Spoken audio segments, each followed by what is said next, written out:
trazendo para vocês as principais notícias do Jornal Bom Dia em Pojuca. Olha, gente, vamos falar dessa greve dos ônibus, já chega aí ao segundo dia, segundo o secretário, também presidente do Sindicato dos Rodoviários, Aldo Lima, informa que a greve continuará. A gente tem a imagem, coloque na tela, por gentileza. Olá, rodoviário, hoje dia 13 de agosto, segundo dia de greve, são exatamente 3 horas e 20 minutos da manhã, o sindicato se encontra na frente da empresa Caxangá. A nossa greve, ela continua, os trabalhadores continuem a fortalecer a nossa luta, tá? Os trabalhadores continuem mobilizados. Hoje vamos ter à tarde uma audiência de conciliação no Tribunal Regional do Trabalho. Bom, de qualquer forma eu quero já deixar o convite aqui para os companheiros comparecerem lá no Tribunal Regional do Trabalho hoje à tarde, tá? E seus companheiros, estamos juntos na luta sempre. A greve continua, companheiros, estamos juntos. A greve continua e às 14 horas de frente ao Tribunal Regional do Trabalho, né, Edivaldo? Exatamente, hoje vai ter essa reunião junto com o sindicato e o Tribunal Regional do Trabalho.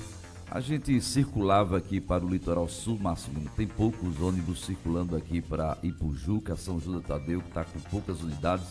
A gente está usando aí o transporte complementar para chegar no deslocamento, e isso atinge 1.600.000 pessoas do Recife e região metropolitana. E hoje pela manhã recebemos agora há pouco imagens, né, Edivaldo? Olha só como é que está a situação. Os ônibus só estão tudo parando, ó. Tudo parado aqui no Derby.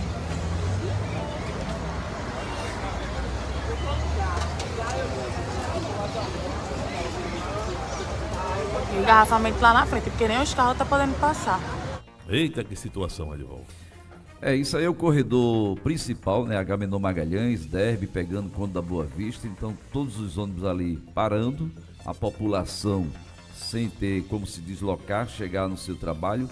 A gente tem também aqui, Márcio Lima, a fala de Dr. Rômulo Saraiva, que eu gostaria que você colocasse no ar para as pessoas que estão na dúvida se chegar no trabalho vai ser descontado ou não do seu salário. Esses descontos, né, eles não têm previsão expressa na CLT, porque a CLT ela trata de situações clássicas, como falta por conta do nascimento, casamento, morte, entre outros. Então, o empregador ele haverá de ter que resolver especificamente de acordo com as peculiaridades dos seus funcionários, né? Porque tem funcionário que pode se deslocar no trajeto casa-trabalho-casa por meio de bicicleta, veículo próprio, moto, carro, entre outras hipóteses. Inclusive a instituição do home office, né? Existem atividades que você consegue acomodar o home office sem prejuízo, de forma que não vai precisar ficar dependendo da mobilidade urbana. Mas existem outras categorias profissionais em que a presença é crucial e para isso precisa encontrar uma solução meio termo entre o empregado e o empregador, e aquele ditado, o combinado não sai caro, e precisa ficar bem combinado, inclusive de preferência de forma comprovada, né? Porque a gente está falando de, se não, por exemplo, não ficar acertado, o empregado ele pode ter a despesa de pagar um Uber, de pagar um transporte de táxi e depois não ser reembolsado. Ou se ele chegar atrasado ou não conseguir, né, trabalhar naquele dia, ele pode ter o valor descontado de 1,30 avos por dia, que não for justificado. E aí ele precisa ter, juntamente com o empregador, que sabe exatamente onde ele está morando, né, qual é a linha, o transporte público que pode nutrir, né, esse trajeto, esse percurso, para encontrar uma solução. O empregador ele pode, muitas vezes, assumir a responsabilidade de custear esse trajeto, né, pagando do próprio bolso o Uber, o táxi, e ele também pode verificar uma forma de contornar, por exemplo, dando uma folga, né, para a pessoa, já que tem jornadas de trabalho em que se faz presente a necessidade de fazer uma folga na semana subsequente.